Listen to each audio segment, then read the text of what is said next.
tours for today. We're just going to go back to my place. Um, for those of you that have been following along, this is my current theme plot. Um, Usually I don't show these, my work, until I'm pretty much done and happy with them. But I thought it would be a new experience, not just for myself, but for others who might be watching, to see me put one together. Some of it I do stream, just depends on my schedule for the day. But there are some previous broadcasts that show me putting together some of the pieces that I'm about to show you. So if you haven't seen it since the last time, you should notice a few changes here and there that I've done. I've made a good amount of progress, but there's still a ton of work to be done. So this is going to be an ongoing thing. I'm going to try and allow people to kind of get a better idea of the process I go through, and the trials and tribulations and all of that kind of thing. So the latest things, the things that I've added since the last time I really talked about my plot is, like, I've added the crossed golf clubs. Mostly this was because, due to the way the lettering is put in, with the P's being part of the signs and having the signs kind of sticking out here. If I was to move this down to center it both horizontally and vertically, it would be sticking out too far for my taste. And to avoid that dilemma, I guess, I've just incorporated what I would say represents the golf clubs and the golf balls into the sign as well, just to kind of fill up the space and keep it uniform and pretty looking. Now I've changed up the entrance here. I did have these oriented facing inward, and I only had the one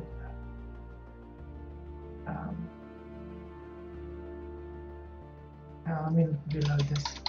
For whatever reason, when you visit someone else's plot and then you come back to your own, sometimes the settings don't want to work properly. Anyway, the military bunkers, I happened to get hold of another one. I actually stumbled on it in my bag. I didn't realize I'd had an extra one in there, so I lucked out and got a second one. So I set it up. I was thinking of possibly doing 3, but 2 seemed to work out okay. And I've installed these energy barriers, so that you can't go through until you buy your ticket. Of course, most people will just jump right over it and bypass that little process. But for those that might choose to RP, that they've actually come into the park and want to purchase tickets and get their clubs and balls and play through the golf course, then they can, have the option to activate the gates and allow themselves in. As you can see, this one, he's still pretty much like I had him before, but you can tell that I've yet to flesh out this one. I will get to it eventually. I may do that today while I'm broadcasting, just to sort it out. But first, I'm going to go over, a lot of the changes. I've changed up the vase a little bit. I mentioned earlier that a lot of times I don't like using things just as they are. I like to flip them or turn them or add something to them to make them a little more unique than, because you'll see these flowers in other people's homes, but now they're in a different vase than they typically are. And so this is really just two types of plant vases put together. You got the orange brown flower vase that's turned upside down and sunk into the floor. And then you have the fancy floral arrangement vase that's just tucked inside the other one. We'll probably be working on the rest of these umbrellas as well, because I've made myself the other 2 of the generators that I need. So I'll probably be filling those in But I haven't really done anything in the eating area because most of the work I've been doing, either on camera or off, has been primarily to do with the golf course itself. This here, I've just placed it in. It's one of the new pieces, the Technophage emitter. I'm not sure if I'm going to actually use it or not, but I wanted to put it out for like a guildmate that might want to come and look. They can see what it looks like. So let's take a look at the course itself, how it's progressed. I've only done this on one so far. I'm planning to do it on all 9, but I've been testing different ways, because usually at a golf course, or specifically a mini golf course, you've got this little pad and it's got like the little tee off holes or bumps or whatever, and typically I see them and they've got like 3, so that you can choose to tee off to one side or directly in the center. But because of the decor I chose to use, it's just the 2. And I've been, checking out to see if I'm happy with that. Does it look okay? And once I decide if I am or not, I'm probably going to turn this a little bit to be more like this direction instead of straight that way. But once I settle on, okay, this is what I'm going to go with, then I'll do that for all of them. And for those that are new, the golf course is going to be a 9-hole golf course. So everything that I do specifically for each hole, I have to do that 9 times. So that's something to consider when you're putting something like this together, specifically if you're wanting to manage your decor placed as best as you can. Right now we're sitting at about 334 pieces. And so that leaves still a considerable amount of leg room for setting up the eatery that's going to be over there, putting in some more decor for the lobby, finishing up the holes a little better. And of course I have some plans. I'm saving it for the last, or if I have extra decor to spare, some plans for the front area as well. This one I've pretty much not done a whole lot with. I want the first hole to be kind of like a baby starter hole, just a simple, straightforward. I'm looking to get a hold of at least 1 or 2 more pieces of the purple rock. I just haven't gotten around to it. If it's not something that I can, craft, I tend to hold off on gathering those up. Then I've added a few elements here. You can see here I've been playing around with ideas for how to provide an additional hazard here.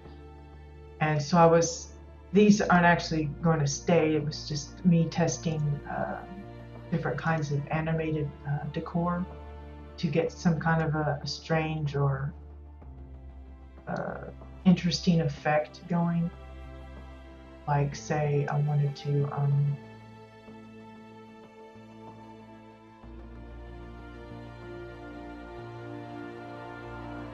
turn this so that the little sucker end was the only thing showing.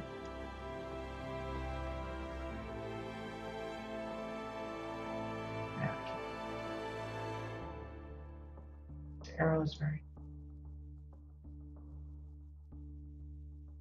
And then just kind of like tuck it in a little bit so that that's the only thing that's poking out. Maybe give it a strange little, I don't know, like I'm not even sure that would work right. It was just, it's part of the experimentation when you're trying to figure out what might could work.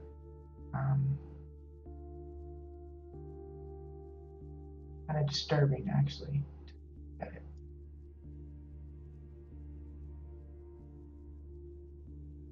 Anyway, you get the idea that maybe that's the hazard.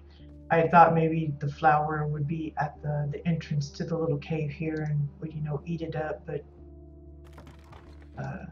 the idea is I have quite a collection of skeet plushies, and I'm looking to plant them around here, so it's like a little skeet village that you're playing through. And then some weird thing going on there. Like I said, I probably won't use that, but that was just to show you that I have been experimenting with a lot of different things. And of course, you've got the hole at the back, and then I make it into the hole at the end. Then we've got the water hazard.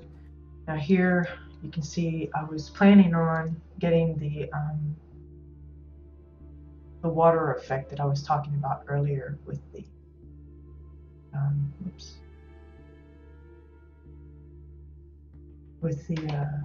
medical cots, and having it kind of glow.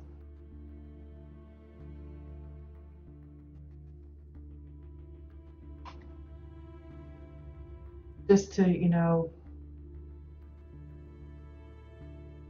give it an extra effect. I'm really messing this up. I feel like I haven't messed with housing for the last day or so, but I have, and it's just I'm itchy today. And then you just enlarge it. See how it's got that glowy, and then you just kind of push it down just so it's hidden, and then it gives a little bit of an effect of water. Maybe it's enchanted water or something. I don't know. It's just something to add a little extra element to it.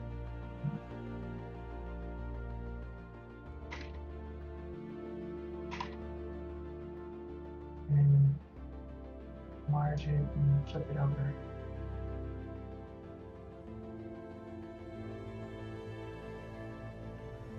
And just tuck it just deep enough where,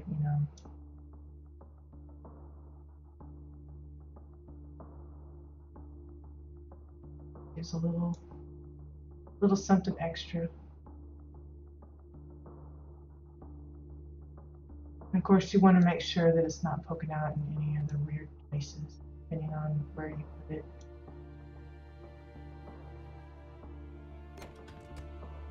So there you go. It's a subtle effect, in this bright light. A lot of people might not notice it, but this adds a little something extra. Gives the water a little movement, and that kind of thing. And of course, to be able to use the bridge monitor as the water, I've had to go and really pile on the rocks around it to cover up all of the bracketry and wires that were hanging off. And I may add some more orange details here, like maybe put some of the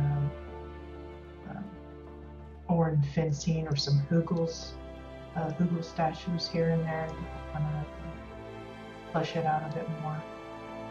I started to put this tower here in the corner, and the reason I didn't was because as you get closer, if you see, the honeycomb barrier lights up, and that's annoying because if I'm viewing from this side, then the barrier's lit up and it kind of blocks the view of everything else. So I've moved it over to here, and the idea is I'm using these. You can see I've been working on building the tower up with these squid platforms, and I don't really like the look of them.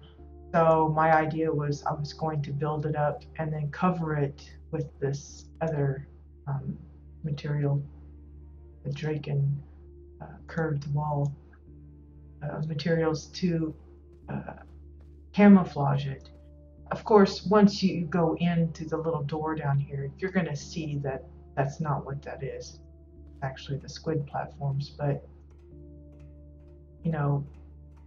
for aesthetic purposes and viewing from over here, say, it won't look that much of an eyesore. And I'm trying to get it at least one more level high, and that way when people want to get a bird's eye view of the course, they can get a nice shot of, you know, if there's a bunch of people that happen to be here playing, and they can see everyone running around, and it just gives you a nice little view.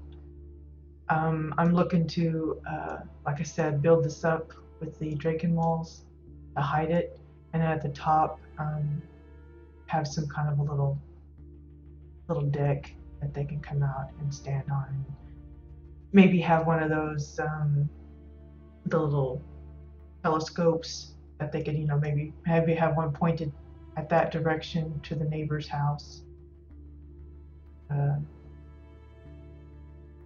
maybe one pointed that way or something, kind of like from like the Empire State Building or something, having the little telescopes that people can use to peek and get a closer view. But again, that's just a process, because what I've had trouble with is trying to find a size that I can still go up and down it without bumping into anything, but have the ladder mesh sort of well with the one below it.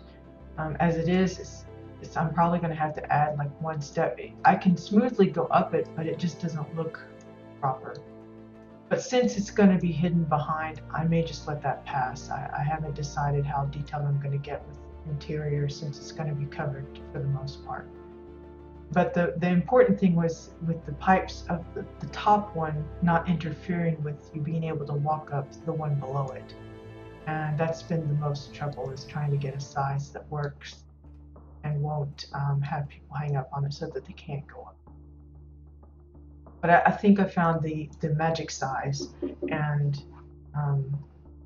we'll see about adding that in later. The next hole is the lop area.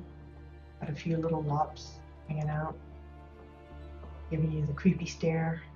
And I got some, I tried going through all of my resources to look up all of the animated types of decor, because I really wanted, I didn't want to have just a stationary, stagnant golf course, especially if it's a mini golf course. You know, you think of that as being fun and kind of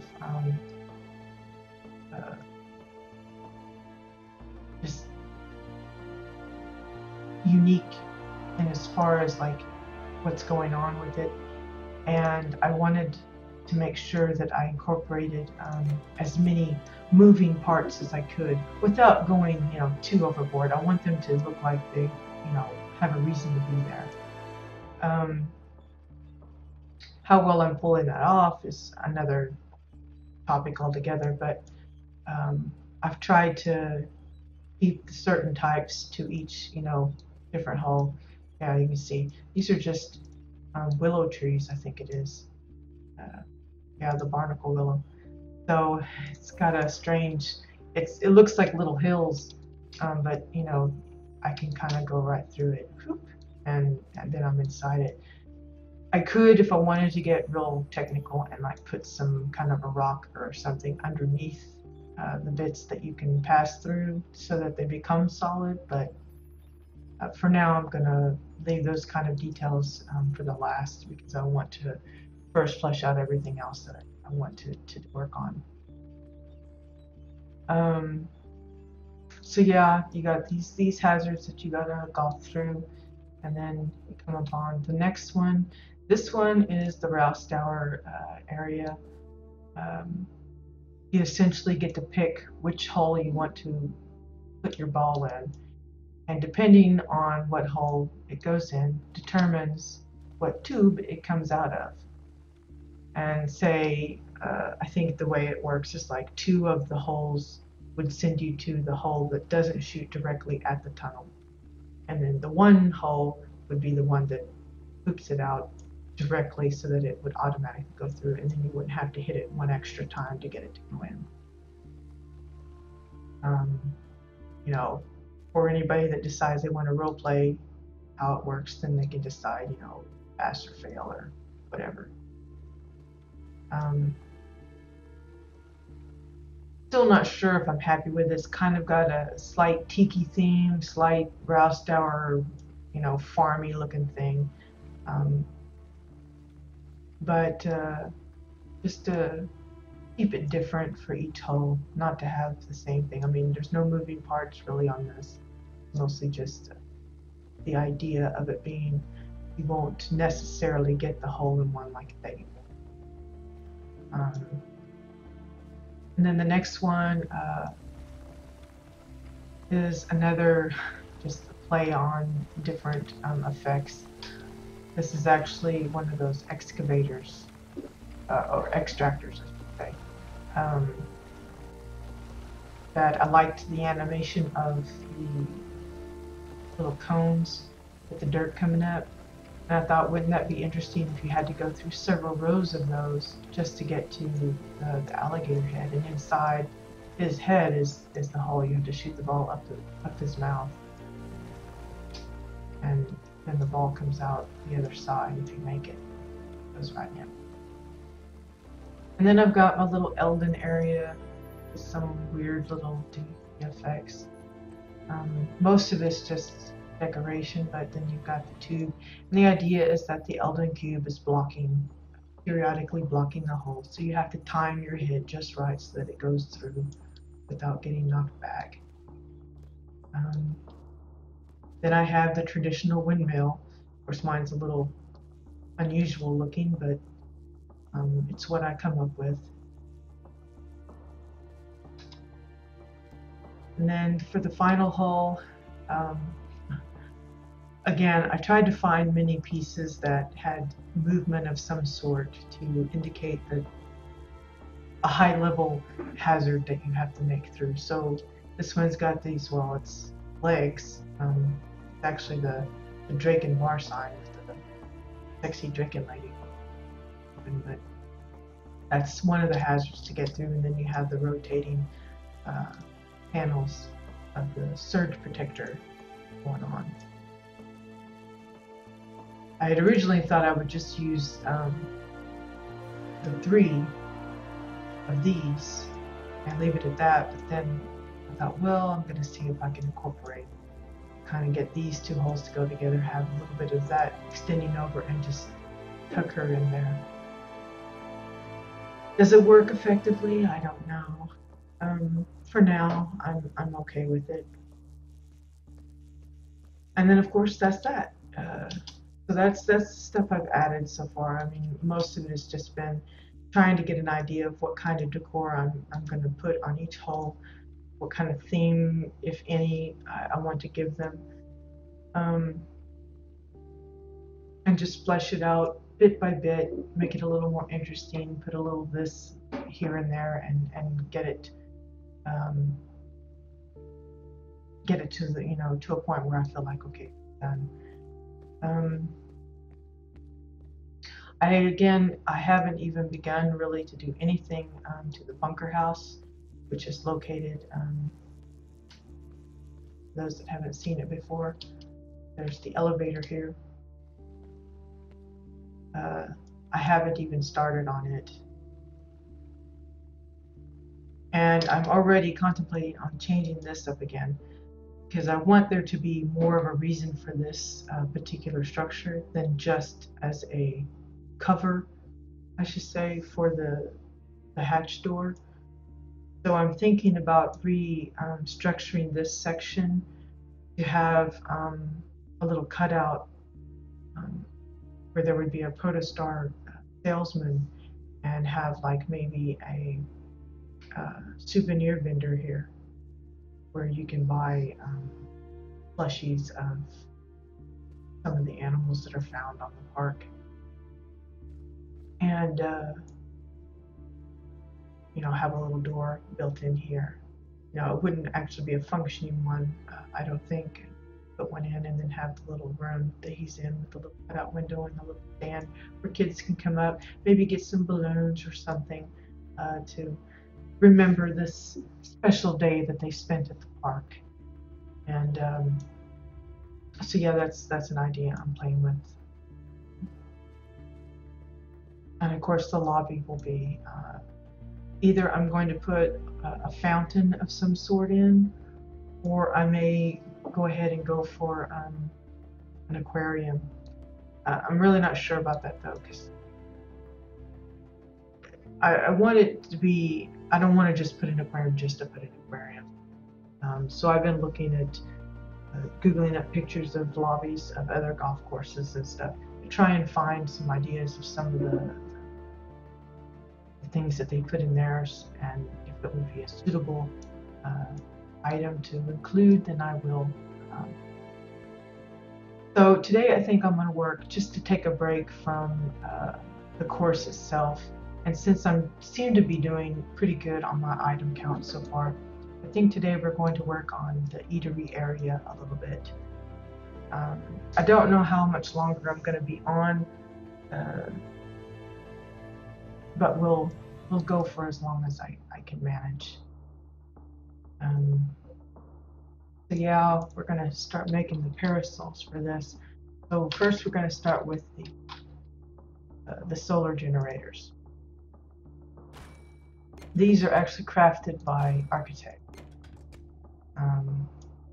So if you haven't gotten a hold of one yet, you just need to make a friend and ask them, please, please, please make me some of these, because they're pretty nifty looking. So we're going to copy, transform, paste, and see about setting these up nicely. The only thing that I wish I didn't have to deal with is this little groove here. But, you know, it's one of those things that you just kind of deal with. You learn to work around it.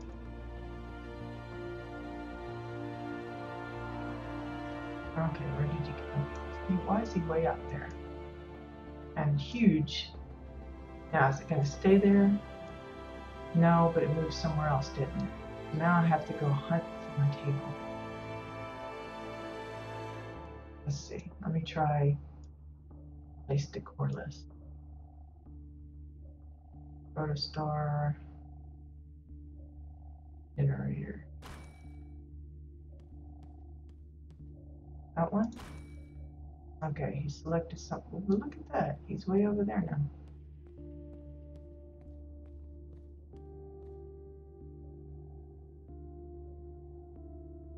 I don't know why it does that. I can only assume it's to do with the hatch house. Things go really weird around the hatch house. And I've seen some discussion in the housing forum on the official WildStar forums. A lot of frustration being expressed by other builders that are experiencing these kind of quirks and are essentially losing the will to even bother decorating anymore. And that's a real shame. I mean, I know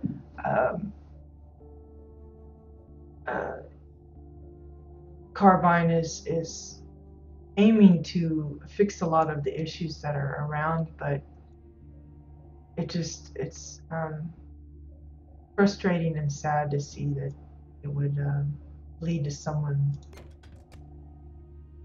I'm going to try the copy and paste. I'm probably going to regret it, but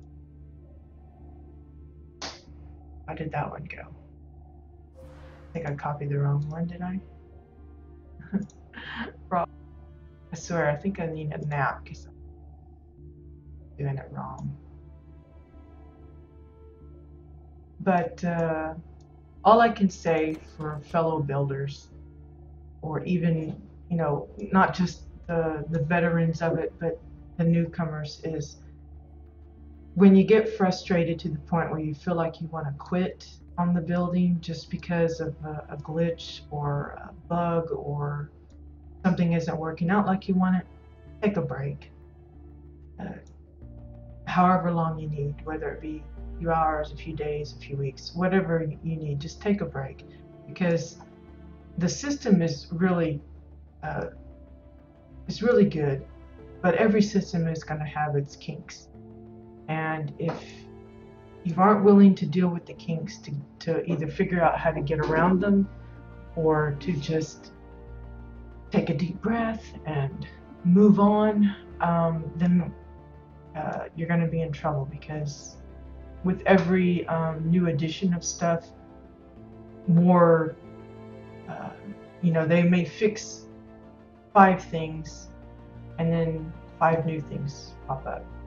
That's just the way of the game. It's the same with enemy. It's not just housing that works like that. It's any aspect of the gaming world.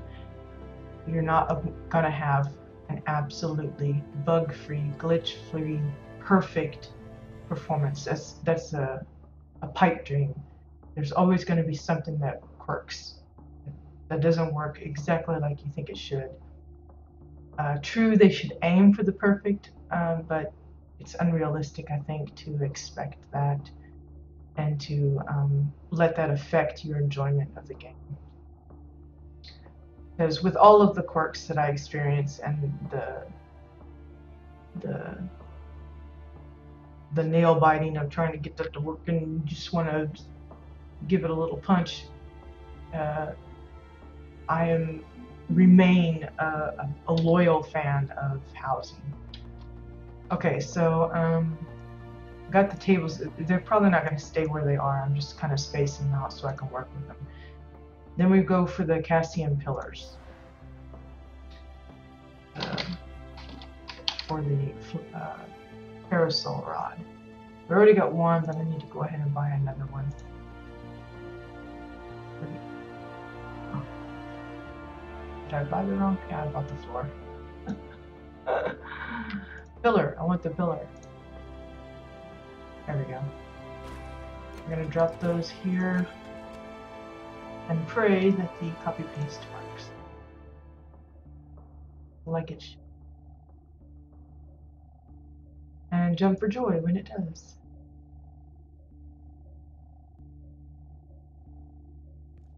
So I'm constantly zooming in, zooming out, just to line up things like I want.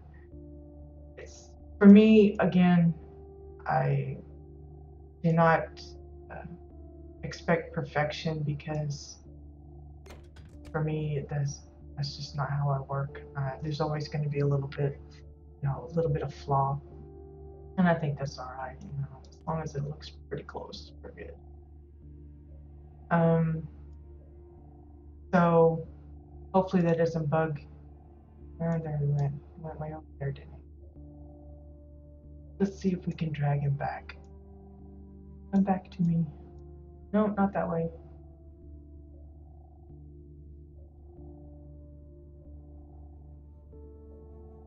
He's a lost little pillar. Whoops. Okay, we'll place that there. Try that again. See, it worked like a charm the second time. Used to, when I had it jump like that, I could just cancel and it would remain where it was originally, but for whatever reason, it's the glitch or bug or whatever it is has evolved into making it stay away, and it becomes a game of where is my decor item. And that's okay for like something like these that I haven't used a lot of, but if it happens to like one of the things that I've got like 50 of, then yeah, that's a pain to go down my list and click each and every one until I find the right one. Okay, and then the parasol itself is just a combination of 5 plates. I had looked at other options for the parasol, like some of the triangle pieces, and I've tried making like tent tops and parasols and stuff with the canopies, like the red one and stuff. And with all of the sticks and bits hanging out, it's just way too awkward. So I've just stuck with my handy dandy plates. So I've got 1 already. That means I need 9 more to complete the other 2. See if I can do the right thing. Okay. now comes the fun part, because hoping that copy paste gods are with me. What are we doing today? Well, flying. I'm working on the eatery of my miniature golf course. I was working on the golf course itself, but I've needing a break from it, so I'm going to give a little attention to the eating area. The idea is we're going to have like the snack bars here along this side, partly to cover up this gap that's here, and then have the places where people can stop and eat closer to where the windows are. So we're going to lay out 5 of these, one parasol, get it built, and then we'll progress to. And I say that, and then I'm thinking, well, maybe it'd be easier to just do the one plate first, and then the next one for both, and then the next one for the next. So we'll see how it goes. How I changed my mind a lot on a lot of things. So it's hit and miss. So we're going to do the top one first. And I purposely left the top of it showing, not only just to give it an easier, I like the look of it for one, but it also helps lining things up when I was building it in the first place. And then when I decided, well, I'm going to try to lift it up, it looked kind of plain, so I like the little center thing there.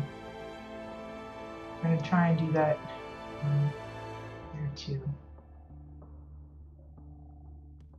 Again, I would like the ability to change the color of the arrows, because on the lighter colors, the blue is very difficult to see. Again, just kind of eyeballing it, hoping that, you know, we get it in the right spot. I can see now that this isn't exactly lined that way, but I'm leaving it because that's the way this one's positioned. What I will probably do is I will probably link the table parts with the pillars and move them all together to the right position. But for now, we're just concentrating on the parasol itself, getting it right and lined up this way. So we'll go ahead and copy this one and do the top of the next one over. And there he went. I think it was.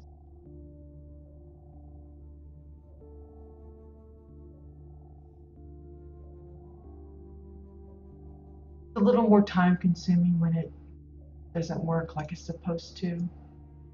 And you know, like I said, I can sympathize with those that get frustrated with it, but just kind of have to hang in there. Let's go farther this time.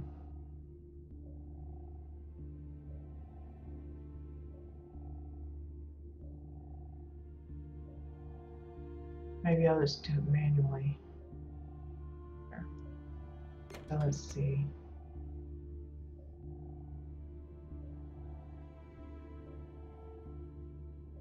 Eight sizes, right? And the height is 7 points. See if this works. And then we just need to pop him over there.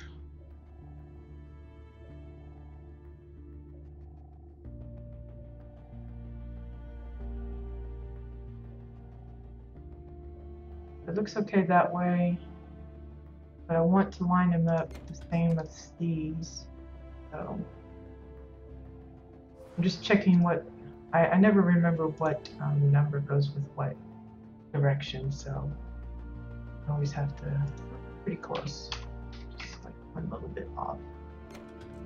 Okay, so that's the 3 tops. Now I gotta just do that 4 more times on both.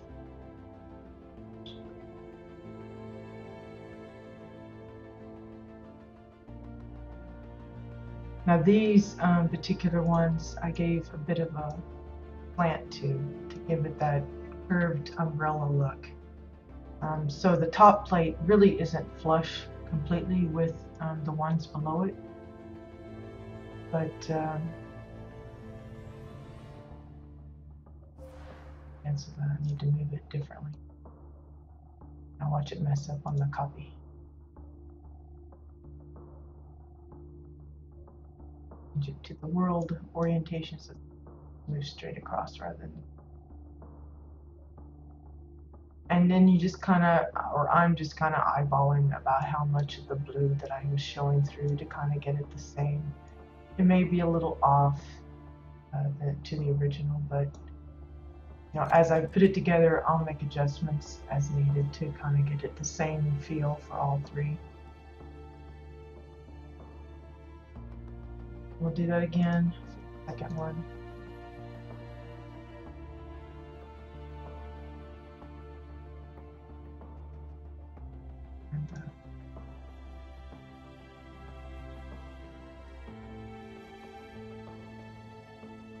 And Y3, I always like to work in odd numbers where I think it works best.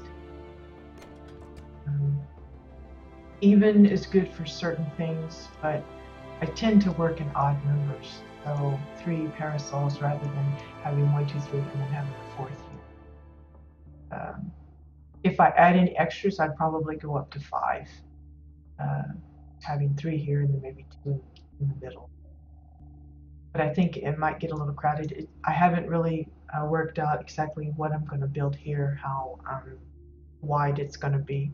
So it'll depend on how that ends up looking and what space I have left. I may move these more into the middle between where the eatery is and have like walking space on either side rather than having the parasols right up close to the window. But that decision will be made later. So I'm going to get a few more plates out.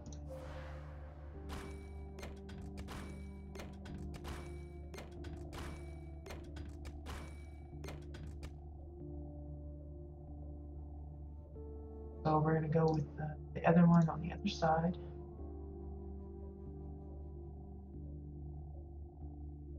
Now, if any of you that happen to be watching and are in the chat channel, if you have any questions, you know, it doesn't have to be about housing necessarily. It would be good if it was, because then it's a better chance that I probably know the answer, maybe. But it doesn't have to be specifically about the parasols. If you want to ask about something else that you see or saw, or anything else, feel free, because that's what the chat's for, so that I can interact with whoever's watching. And I can't do that unless you guys have questions for me.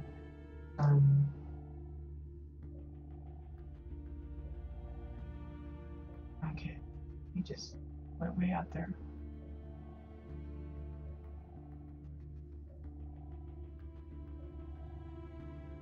For me, I know there's other streamers out there that like to stream their housing just like I do, but so far most of those that I've come across, their videos are usually no talking. They don't really discuss what it is exactly that they're doing, or why they're doing it, or what they're using. You know, maybe I just haven't come across them, and there actually are those out there. But I'm hoping that mine gives a little extra insight as to what goes into putting one of these types of builds together.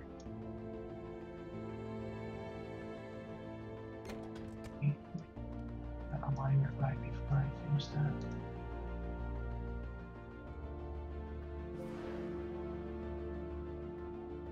But I hate to repeat myself unless you really, you know, have missed out on what I have said before. But like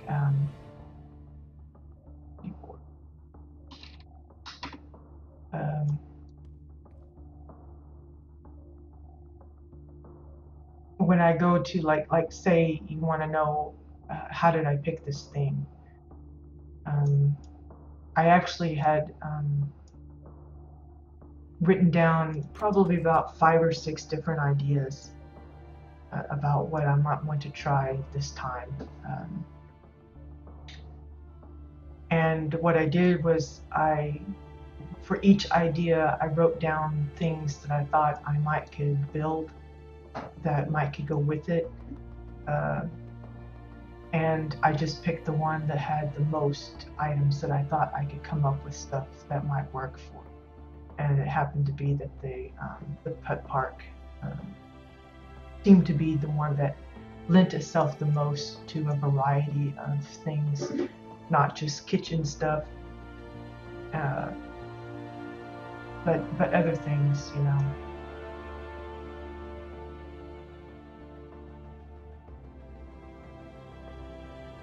And then once I settled on the idea that, okay, I'm going to tackle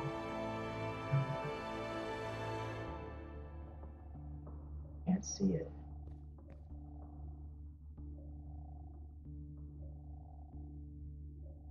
Once I settled on the idea that I was going to go with the putt-putt park, then I just went through a huge process of Googling tons and tons of images of not just entrances to the parks, but also the hazards of different parks. I went through the thought of, well, maybe I'll go with the theme. I had seen some like they did just fairy tales or children's storybook kind of things, like the old woman that lives in the shoe, and at one of the holes there's a giant shoe with a thing that you have to shoot it into the shoe, and that kind of stuff. Or they do like a jungle one, and it's got dinosaurs at each hole and different setups like that. For me, I opted to go with no specific theme, as far as not all of the holes are related to the same thing, mostly because it gives me freedom to change it up if I decide I don't like the look of a particular hole or whatever. I can put something else different in, and it won't disrupt the rest. Like for instance, if I were to keep this particular plot all the way through up until Halloween or something, then maybe I would make switch them out and make some scary versions with lots of cobwebs and scarecrows and things like that. I'm not saying that's what I will do, but that's things that you go through your mind when you're working out. Okay, what am I going to do for this? And then you go from there. So I just Googled tons and tons of pictures to give me ideas of what was possible.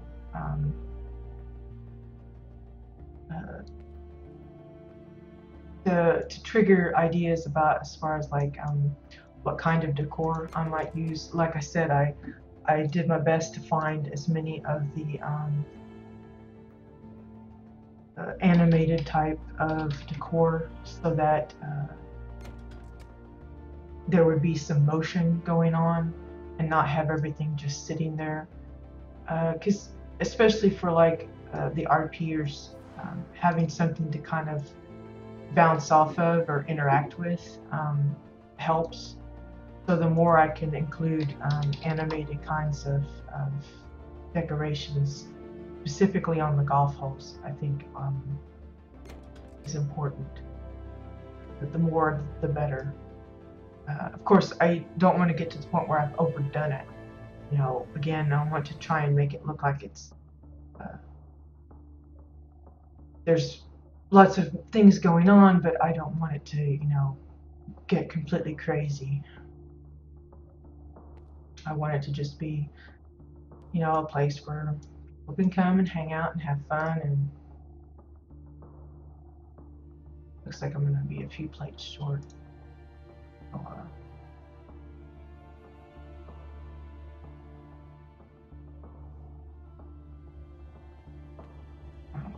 when I get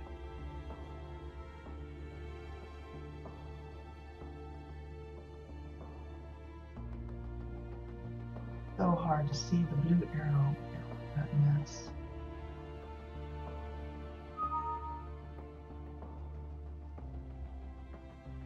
that's about right.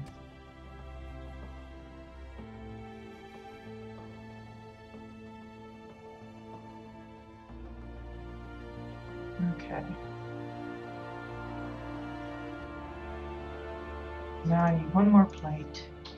There's always one more plate.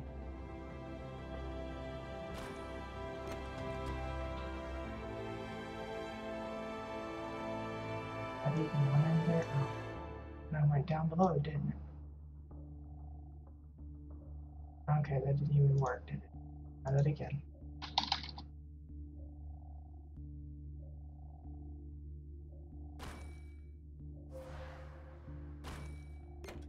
There we go.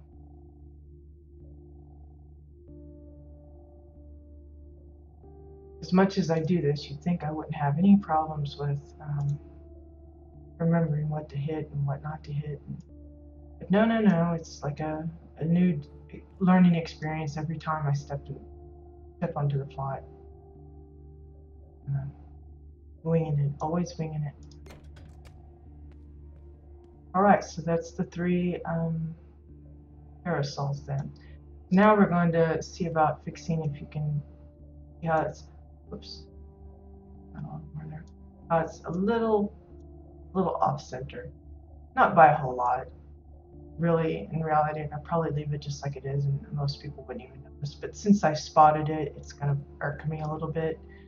I mean, I'm kind of picky about the thing, and then other times I'm not. So I contradict myself in that respect. But that's just how it works for me sometimes. So I'm going to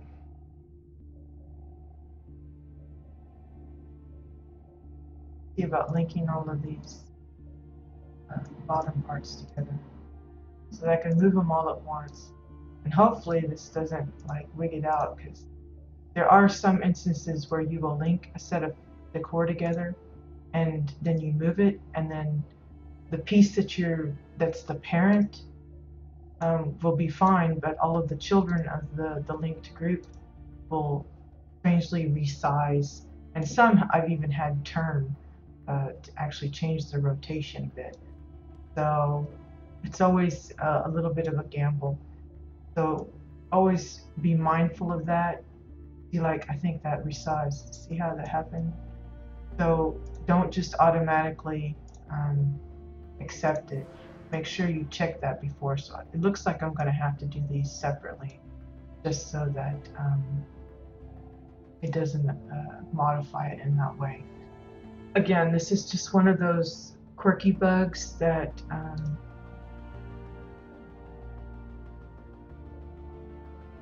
you just have to learn to deal with.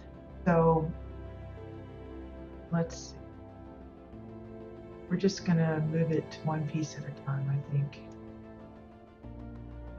And I'm gonna watch where it's going so I can just type it in. So it looks like $13.95 is gonna be for the pillars.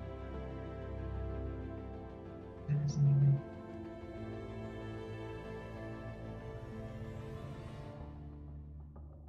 Not even the same, so I'm just gonna have to eyeball it, which is okay. I can deal with it.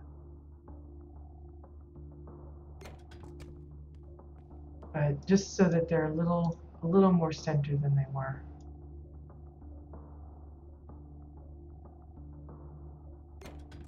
Again, it's not going to be perfect for those that really strive to get it smack on.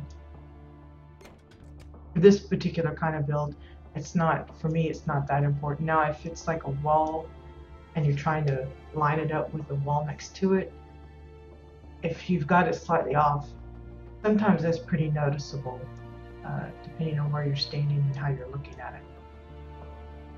So, just depends on what you're willing to get away with before you get too persnickety about it. Pick the wrong thing. But yeah, like I said, if any of you have any questions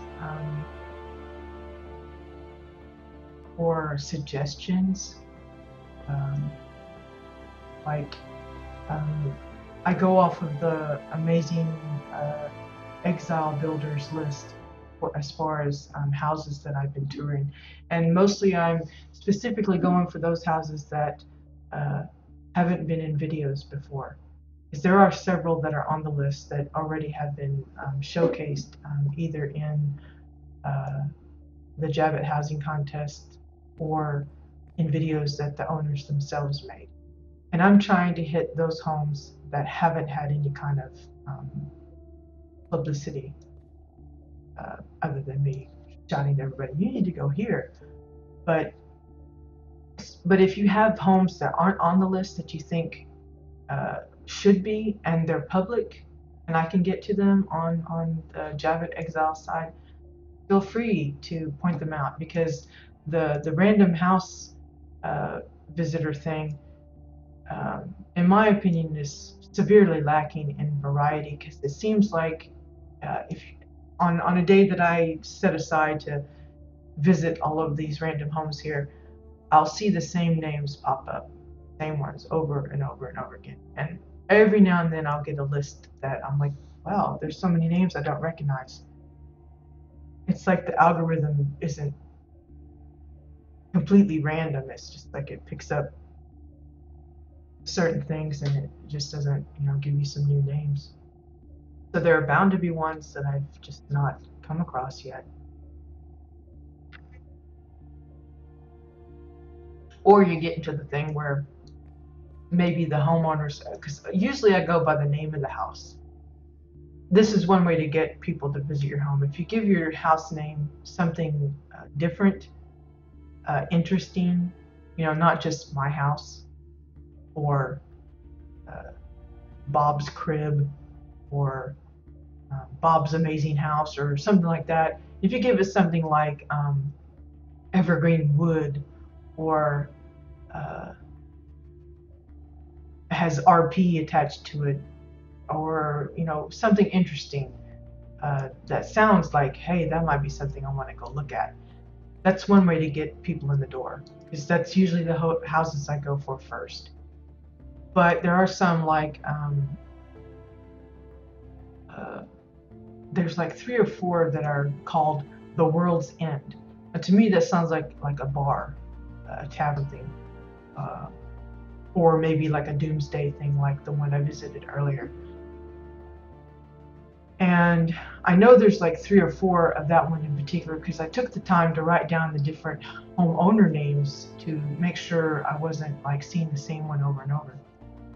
But for instance, if I visit one and it turns out to be just kind of then even if I see the other ones, I automatically look at the name first, and I'll think, oh, well, I've already been there. And I probably, bypass a lot of homes that way, because I'll think, well, I've already been to that one, I don't want to go. But I visit a lot of random homes. So I also go through and I kind of recognize a lot of the names. So sometimes I'll just look for specific names that I don't recognize, and then I'll go to those homes, regardless of what the title of the house is. Some of those will be either in a foreign language that I don't understand, or it'll say like, hubba bubba, and, not make any kind of sense. And I've come across some nice homes that way. So you just kind of take a chance on some of them. But if anyone has suggestions of homes that aren't on the list yet, or that are on the list and they definitely want to have a look at, feel free to recommend, say, hey, can you go to this one next week? Because I'm doing the specifically housing only broadcast that's going to be tours, like I did earlier on this one, and then me working in my house or whatever. That's only for Wednesday, and that'll be every week. So if people have requests or whatever, that would be the way to get the word out. Let me know, and then so like say if you want, Barnaby's circus house. There's no such thing that I know of, but as an example, if you want me to visit his house next week, then I'll make a point to note that down, and I'll be sure and visit there. So let's see. I'm looking at what kind of decor I have on hand, which is actually quite a bit, to see what kind of structure I might want to build for the eatery. Now, I've been going kind of metallic for a lot of the accents, like the beams and the trim on the windows and everything. And I've been avoiding any kind of like wooden 2x4s and things like that. So I'm going to try and find something that might work, might be suitable. The main things I look for when I'm picking out, trying to decide what I'm going to build something with, I look for cheap and easy to get. So that typically means most of my materials that I work with come from the housing vendor, because ultimately that's the easiest way to acquire items. Secondly, I go through whatever I might be able to build as an architect. True, I use a lot of items that I've either picked up in dungeons or ship hands or random drops or whatever that I've acquired in those ways, but those are usually just accent pieces that I don't have multiples of typically. And for me, I don't want to spend most of my time farming for things. I want to spend most of my time building, so I tend to build with cheap materials. I don't go, even though the Exonite blocks, the new ones of those, are readily available in housing vendor, they're fairly expensive. And if you're going to build a whole plot entirely out of Exonite, that's going to get pricey. And for me, I don't want to do that if I don't have to. So, something I think I will try is using the travel posters.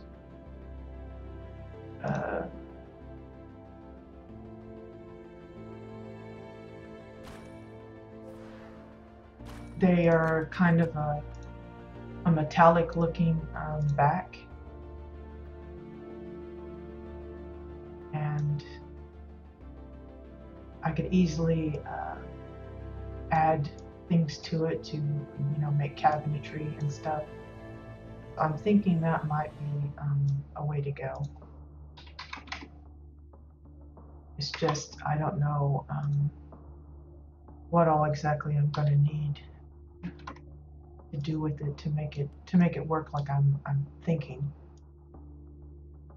Because you want like the countertop where the customers would come to make their orders. Am I going to have it like a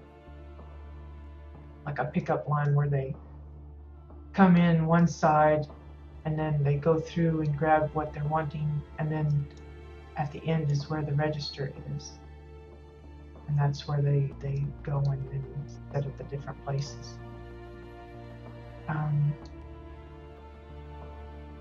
And how extensive do I want to make it?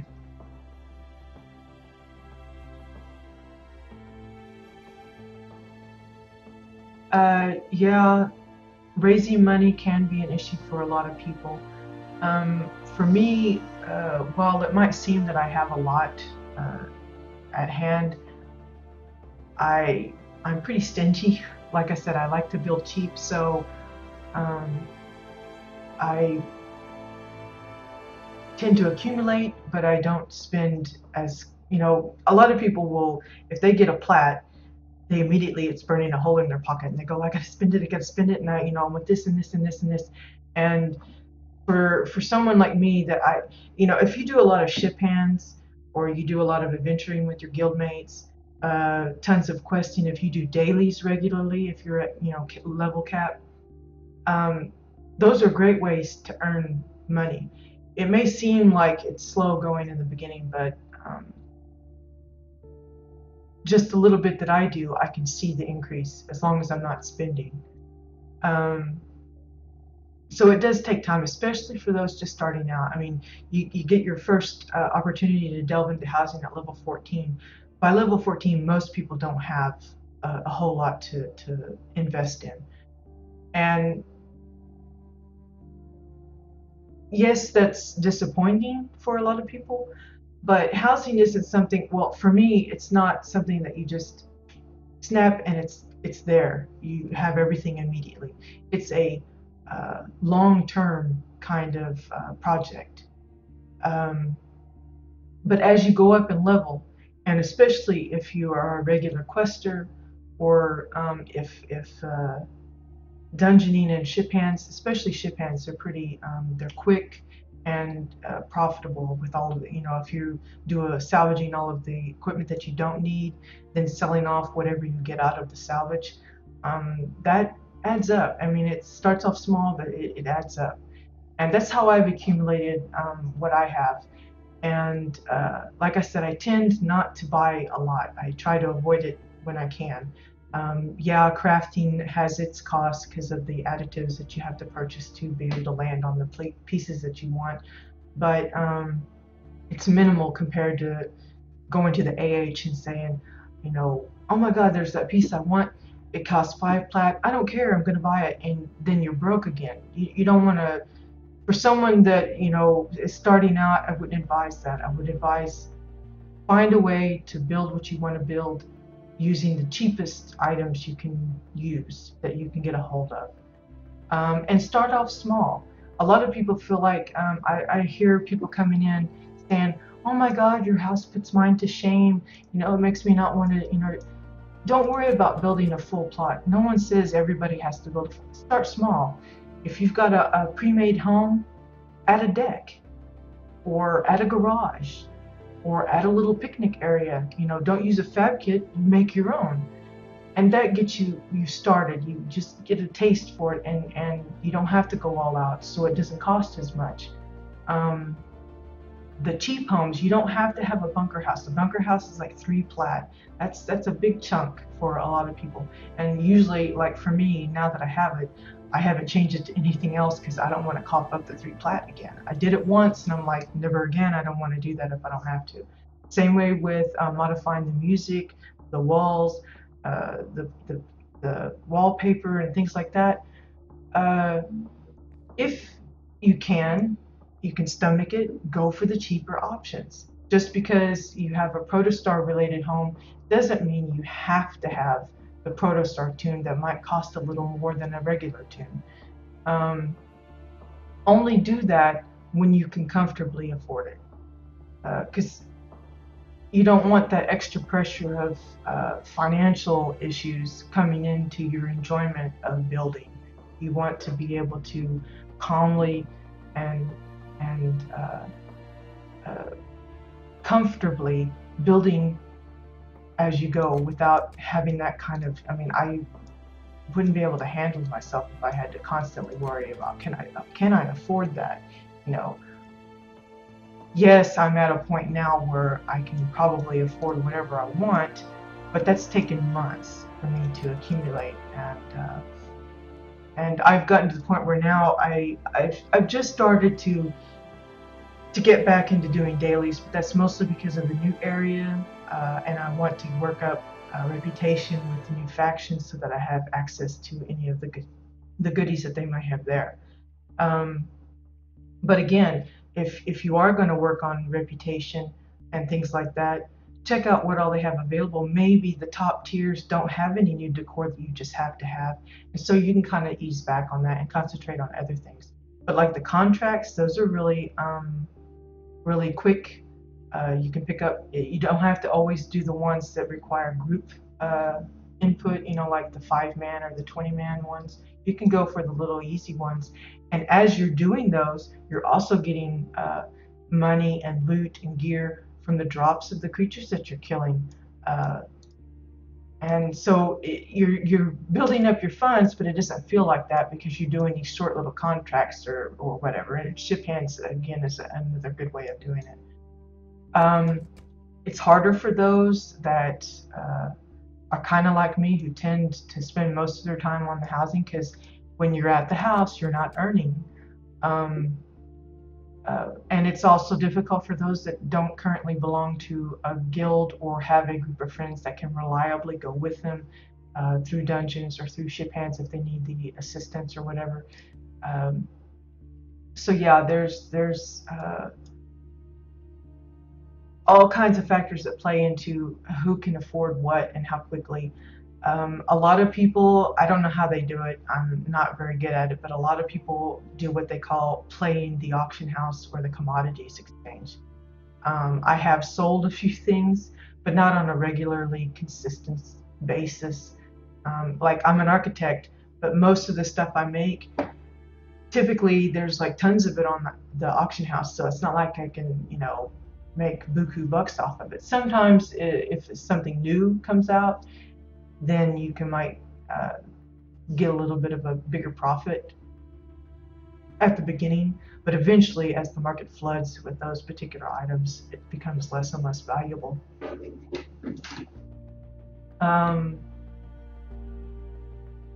Doing challenges, either housing or open world, for specifically for like decor items like the blue light lounge table and things like that. A lot of people don't like bothering with those kind of things, and they aren't. I'm going to say most of them aren't bind on pickup. So you can do the challenge, and then you can sell what you get from it if you get the decor items. So if you can also, not only farm for yourself, but you can farm for things to sell that might get you a little more money.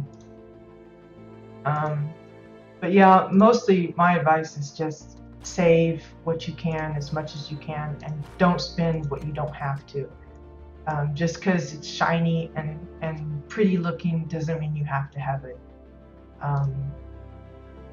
Now, if it comes to the point where you say it must be, like say you have a protostar type of plot and you absolutely want that protostar music and it's kind of expensive, then use that as a goal and say, okay, I'm not going to buy it till I have that much plus an equal amount still in the nest egg. So you work, you do your ship hands, your quests, contracts, whatever, save up enough to buy, still have money left over, and don't buy it and get yourself down to zero. Always leave a backup amount of money, because you don't like being broke.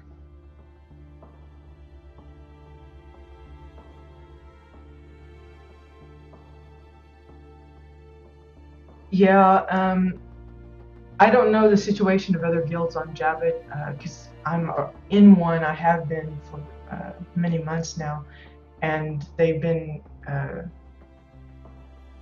pretty much a godsend, because they're a casual bunch, and while we do just about everything, I just haven't felt the need to go anywhere else. So I don't really keep up with other guilds and how active they are. I have heard some people talking about how they're having trouble finding a guild for themselves, and I don't know if it's because they're maybe a little too picky, or they're just not verbal enough, I guess, about what they're looking for. Oops. But all I can say is try them out. I mean, just because you join a guild doesn't mean that, you're stuck there. If it's not working out for you, if maybe, I've been in guilds in the past in other games that, whoops, that's just acting weird, where I join them, but then I never see anybody online at the same times that I'm online. And that can be frustrating, because there's no point in being a guild when you're not even around when they are, or they're not around when you are. And for me, that was a worry, because being a housewife, I'm home pretty much throughout the day. The evenings is kind of touch and go, because I'm usually busy with family and stuff. And a lot of times I'll join guilds, and their primary playtime is in the evenings. And that can be an issue for me because then I never see them. I'm usually there by myself in the guild through the day, and then when evening comes around, they're all like, "Yeah, let's go do this," and I have to miss out because our times don't match. Thankfully, this guild, there's a wide variety of play times, players. Uh, so generally speaking, there's almost always someone on. Now, this would be probably the best time for me to promote my guild, but at the moment, our uh, recruitment is closed because we've actually had such a huge influx of people come in that our guild leader decided that it was best if we close our doors and let those that have recently joined acclimate to the group, get a feel for, because we don't want to get too big. We want to keep it sizable so that it doesn't feel like you're in a room full of strangers. We want it to keep the family aspect, and I'm sure there's a lot of other guilds that are the same way. They have a goal in mind, as far as, not all of them are raid oriented, or if they are like we are, we do it, but we do it casually. We only raid one time a week, and it's for like a few hours, and then we call it good, and we make progress. But if it's in your stars that you want to focus on progression, then you'll have to find a different guild. But you have to be. It's tricky because those that want to raid, maybe they also want to do the housing, but if they get into a raiding guild that's strictly about raiding, that's crunching the numbers and telling you, well, you need to do this spec because that's what we need for this particular night or this particular boss, and that's all they talk about and all they worry about, they might not encourage or support someone that's into the housing or the role play or whatever. Thankfully, the guild I'm in doubles in it all. We even have PvPers, and I've gotten some of us like myself that never touch it to actually go into the battlegrounds and stuff. It's total chaos when we do, but it's still something. But for a lot of people, it's just tough finding a good match for a guild that suits them the best. And I'm sure that's frustrating for both the guilds that are out there looking for members and for the people that are looking for a guild that matches them. All I can say for people that are still looking or wanting to find their own one is just try them out. You won't really know for sure until you get in there. And a lot of people think that they'll join a game and that the invites will come here, or they'll be, it'll just fall into their lap. And it's really not that way. You have to work at it. You have to investigate. Check how they're posting on the forums, if they're even active. Because there's a lot of guilds that are on the list in the recruitment forums, but I think a lot of them have already gone through the disbandment process, or they've merged with other small guilds to form a new one. And I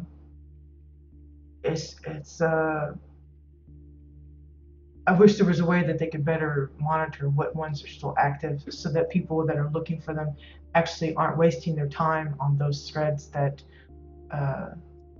maybe the guild has gone bye-bye. I'm talking here and I have no idea what I'm doing with this furniture. I don't know why. You see how that's just kind of, it's like warped it. It's warped my board. Whoops. 180. Oops.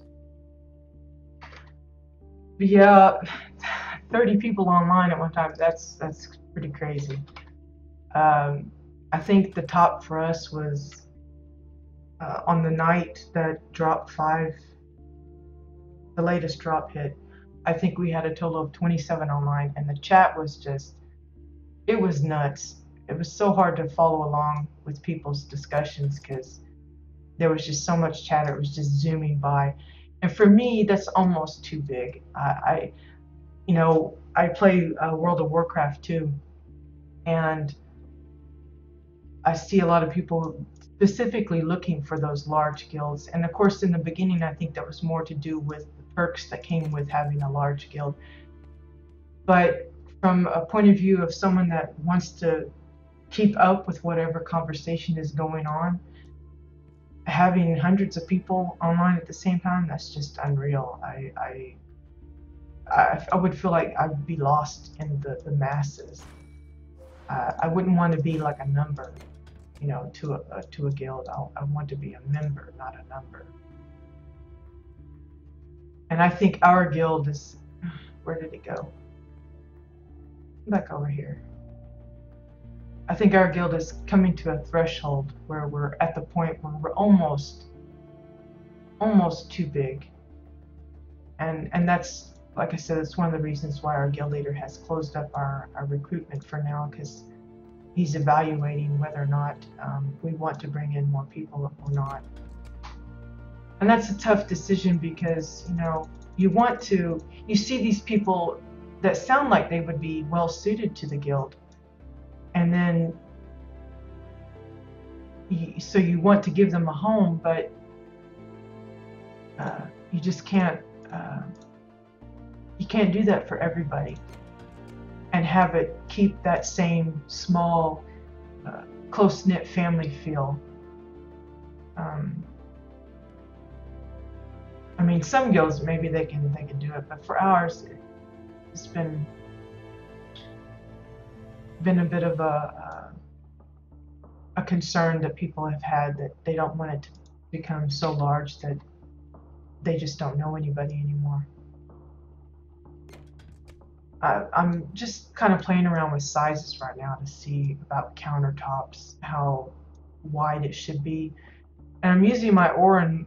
I typically use her for like sizes because, well, for one, I'm the one that comes onto this plot most of the time.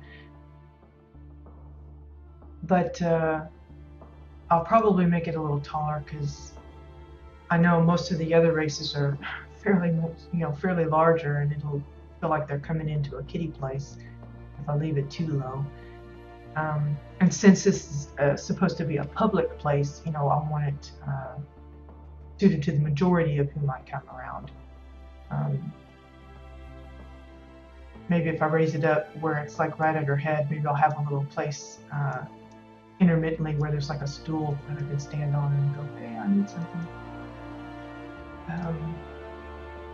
But I'm trying to decide how deep I want the countertop, because the more narrow I get, the more I'm going to see I'm going to have a considerable amount of room left. And so I'm in the back of my head, I'm thinking, okay, if I'm going to end up with all of that space, what am I going to put in it? That thing's still warping a little bit. You got to constantly be checking it so it doesn't go funky. As well, the smaller I get it, that means the more pieces I have to use to finish off the countertop. While they're cheap, that does take away item count. So, I don't want to get too fancy, but I don't want it to be like that's way too huge. And I need to have room for whoever might be serving back here to be able to move around. So, yeah.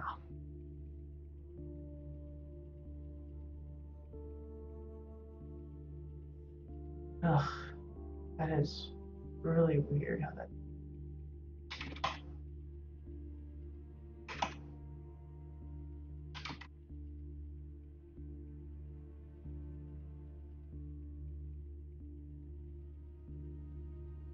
Well, thank you for dropping by, Zagnus.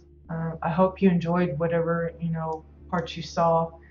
And if you want to know when I'm on the line again, on the air, just follow if you want. And that'll let you know when I go. Because Wednesdays is scheduled, but I usually am on every day, but just at different times. And good luck with the housing and stuff.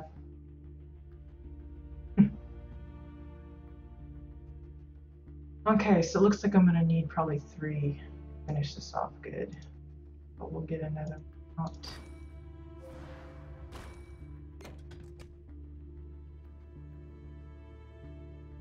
It's already about 3. So that means we've been going for a little over 2 hours. So I'm probably going to maybe stay on for another half hour or so. Thank you. See ya.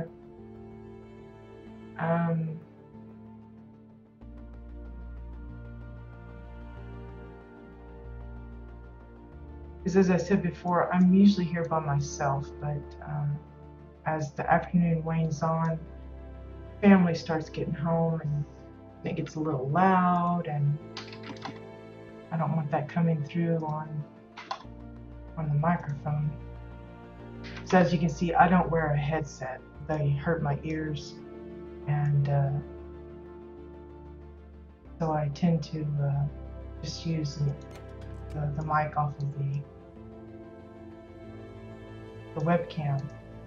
And while I have it set up to try and not pick up everything, like a lot of the background noise, it still picks up quite a bit, so fairly sensitive little thing. So I tend to only broadcast when I'm here by myself, just to avoid any kind of weirdness with family coming asking me a mommy question or something.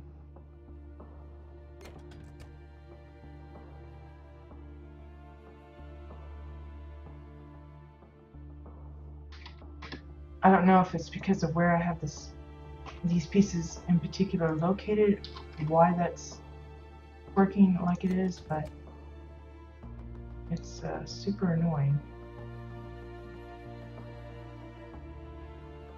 I think it's more annoying than the jumping around the plot thing, because at least that one I can correct a little bit easier. But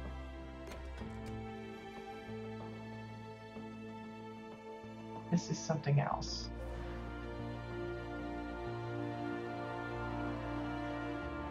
Now I'm hoping that I can get away with just like typing these in and not worrying too much about what's seen down here, depending on how I fit it in.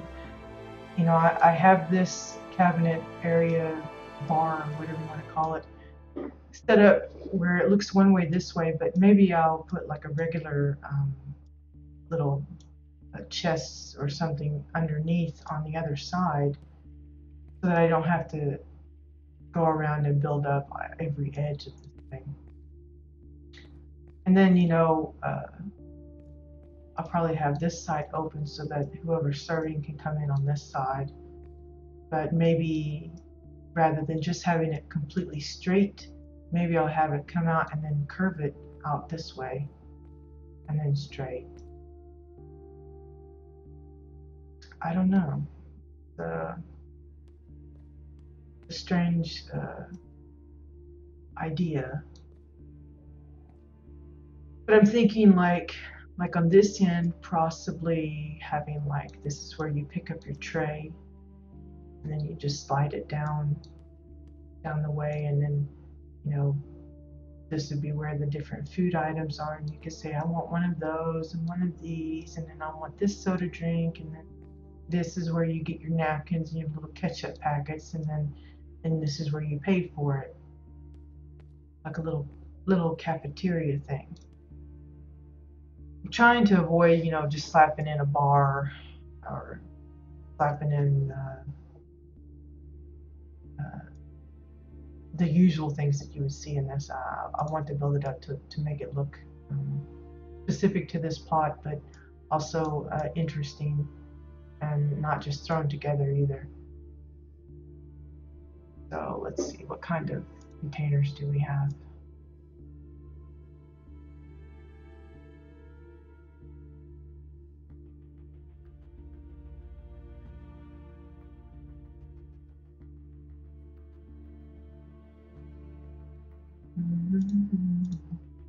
The one downfall of having a lot of junk in your crate, it takes a long time to go through all of them just to see what all you have. Because unlike some, I guess, I have a horrible memory. I tend to forget that I have certain pieces. and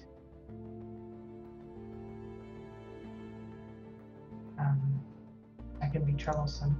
I don't know, maybe test that. I'm gonna check also with the housing vendor just in case there are a few pieces that I don't actually have on me that might prove usable. So many of these pieces are so specific and odd shaped and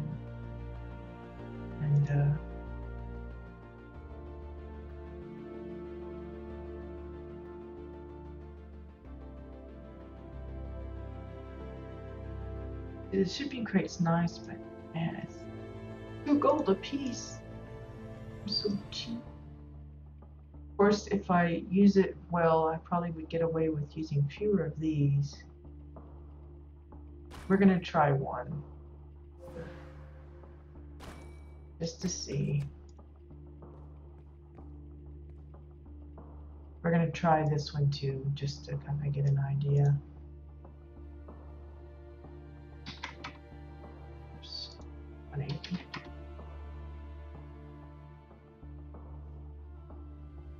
Just to get a feel for how it will look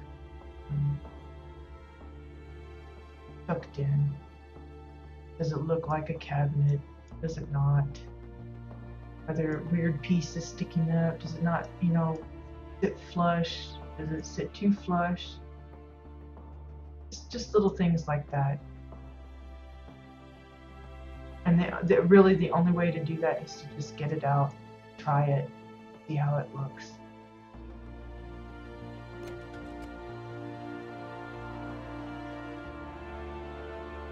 I'll give this one a try too. Maybe I'll use both, for all I know.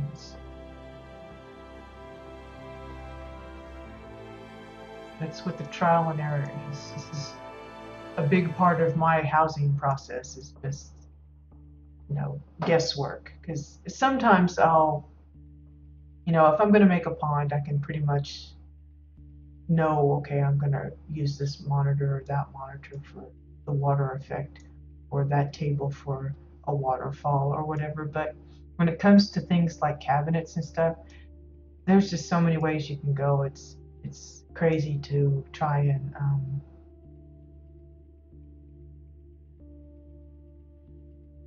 have that all figured out 100%. Because for me, there's just so many options. I just have to test them to see how it looks.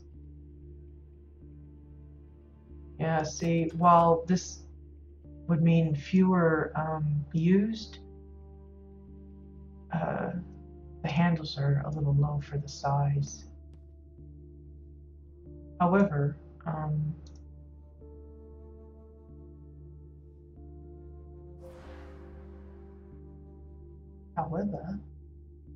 I think I can get away with using a combination of them.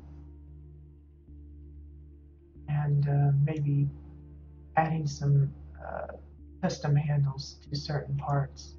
Or just leaving it just a straight up countertop. Doesn't necessarily have to have it all there.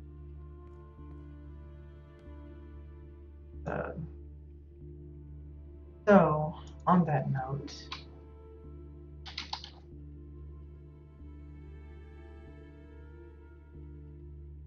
I'm gonna go ahead and buy more of those, and I'm gonna try see, because I might like some kind of shelves put in, but I want to avoid having to add extra wall there. Now maybe I don't want the wooden countertop. I got the metal countertop so it looks that way, and then I've got the wood back here, so that's okay. I don't know.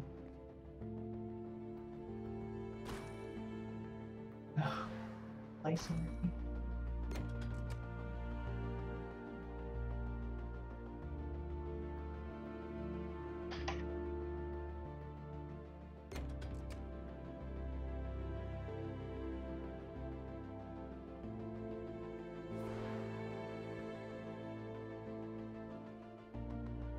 feel sorry for whoever might be watching when it's just blinking all over the place and I can't make up my mind about where I want anything.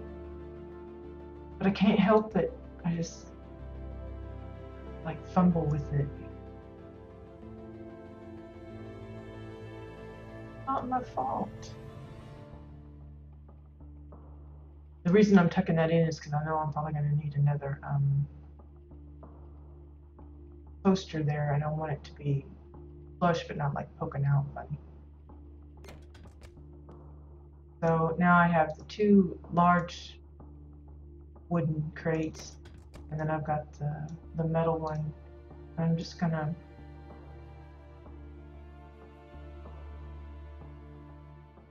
I don't want to do that.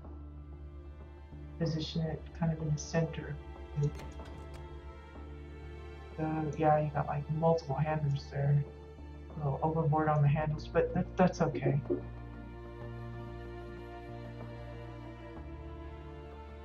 I'm not going to get too fancy with this, I think. And then, yeah, to decide, is that going to just be one long extension there, or, you know, do I give it some like little U shape coming out? Maybe it's a sushi bar for all I know. You think I would know because it's my plot, but you know, no, I don't know. One of those things that just kind of evolves.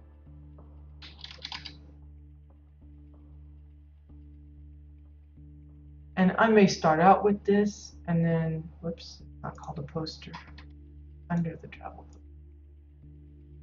I get started on this and then I may change my mind later and say I don't want that. Put something else together and that goes bye-bye. Just a touch and go kind of thing. Always be willing to modify when necessary.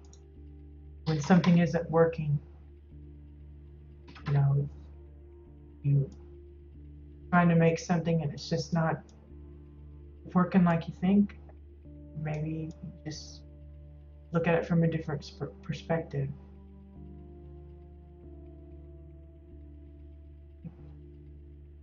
Kind of like the idea of that having a lip like the other one does. Instead of having it completely flush, give it like a little lip.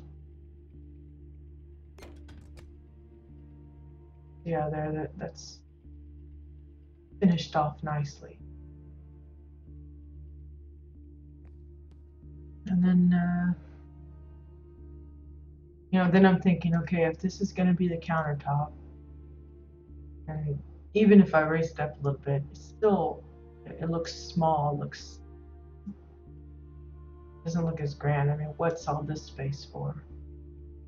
You know, maybe I want to,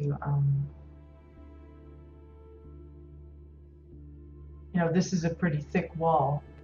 Maybe I can pretend that there's an actual room inside the wall. Put a door here and make it as if that's where the kitchen is and they just bring out the food from the kitchen. Do I want to put a roof over it? You know, like a little canopy of some sort. What kind of canopy? I mean, there are the regular canopy pieces. Canopy, can't spell.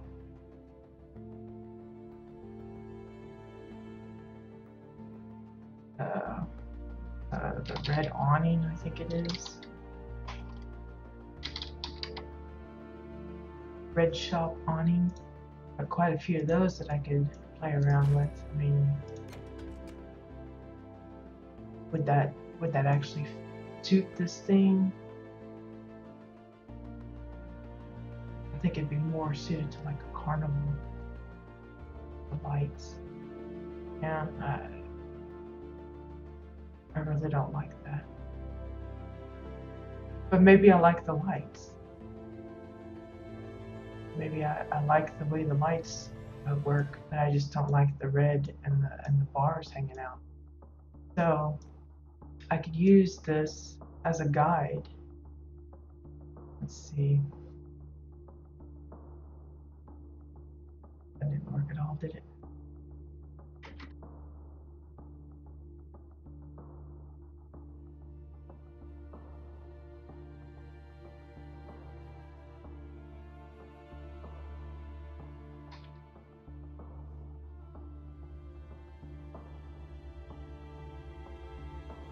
Use it as a kind of a guide to see where it might need to sit. So we want it kind of like, do we want it directly over the countertop? So if we do, then comes the thought, okay, well, if I like the lights, maybe I'll use the lights, but then I have to hide the rest of it. And how would I go about doing that? You know, I need something essentially solid, cover, you know, not just from the front, but from the bottom. I don't want to see the red anywhere, so maybe I go back to those posters and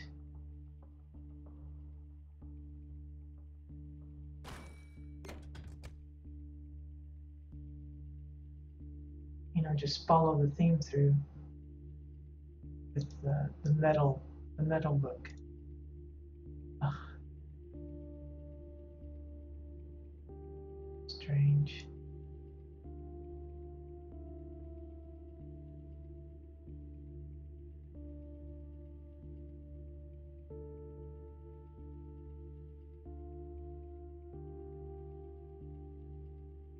There we go.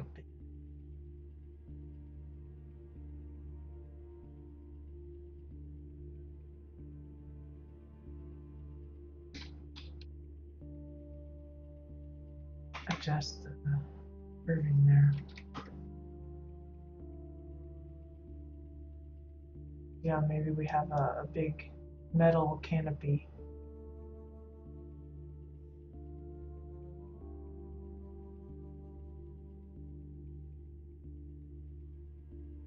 That the lights can hang on.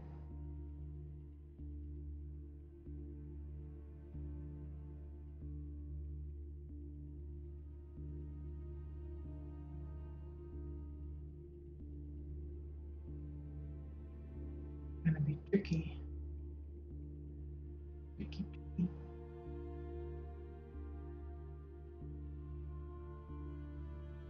Especially with those cruddy poles sticking out. So maybe I have to. I don't know if I can get away with planting acid. That maybe that won't work. Ain't gonna work. Because I think it'll look odd if I slant this a little too far.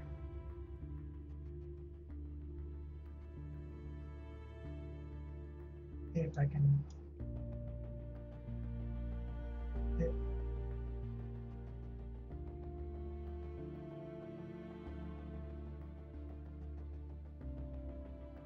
So that there's one bit sticking out, but maybe that's, you know, not noticeable enough to bother me.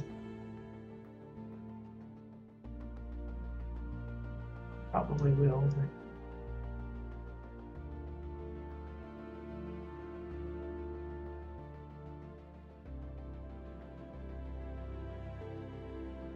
now still it's not touching the wall here, but then, you know, I could add another layer just to knock it up a little further, but I don't have to push it further in. If anything, I will have to pull this out a bit, because, you know, I wanted to make sure there's plenty of space here.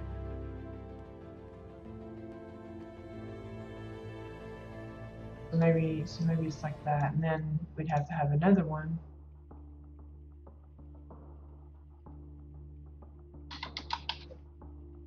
Maybe I don't want to use the poster again. Maybe I want to use the wall.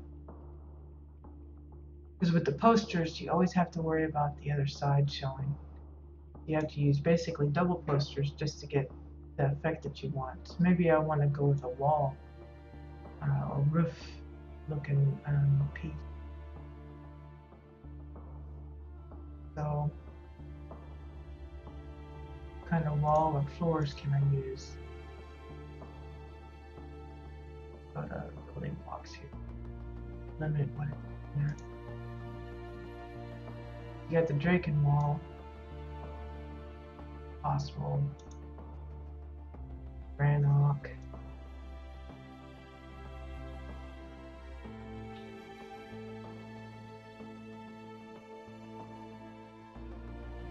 I want to stick with something either metal or stone.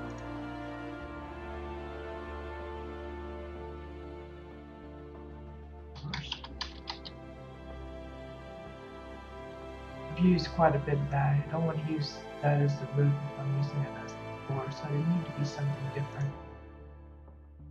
And not so out there that it just, that makes sense. Maybe I use the granite.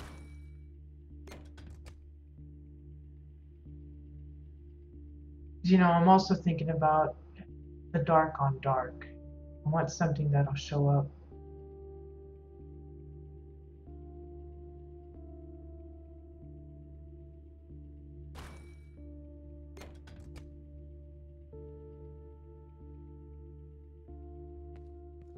Of course, it's dark on the plot anyway, so you can't really make out too much detail.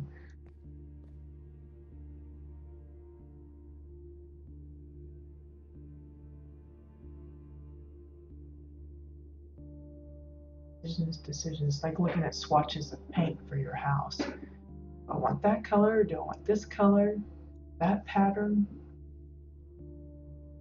Such a hard decision. Because, you know, once you go with it, then you feel like you're stuck with it. I mean, you're not really. You can change it up, but you know, with the time that you put in to arrange certain things, you know, you don't want to change it up too often if you don't have to. So you want to make the right decision from the get-go. I think what I will do is I will just see if I can get the travel posters to work. Do the whole thing out of travel posters. Bizarre as that.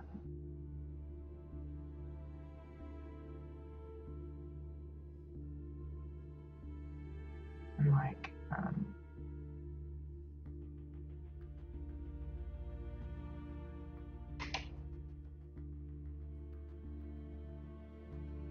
that'll be an issue. Too low, you may not be able to walk under it. And wow, that's really warping big time. I feel like I'm just mumbling. I probably am because I'm getting a little tired.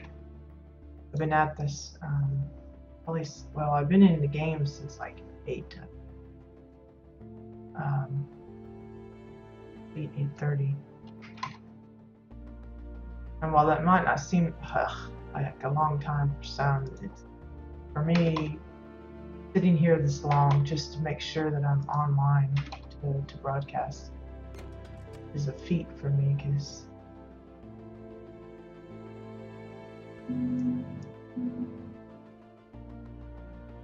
I typically don't sit for this this duration that much. I like play a little bit and then take a break and then I'll go do something else. Oops. Well, it looks like I lost connection, so probably a good time as any is to call it good. I want to thank everyone that came and chatted and took a view. I appreciate it. I hope it's helpful to some.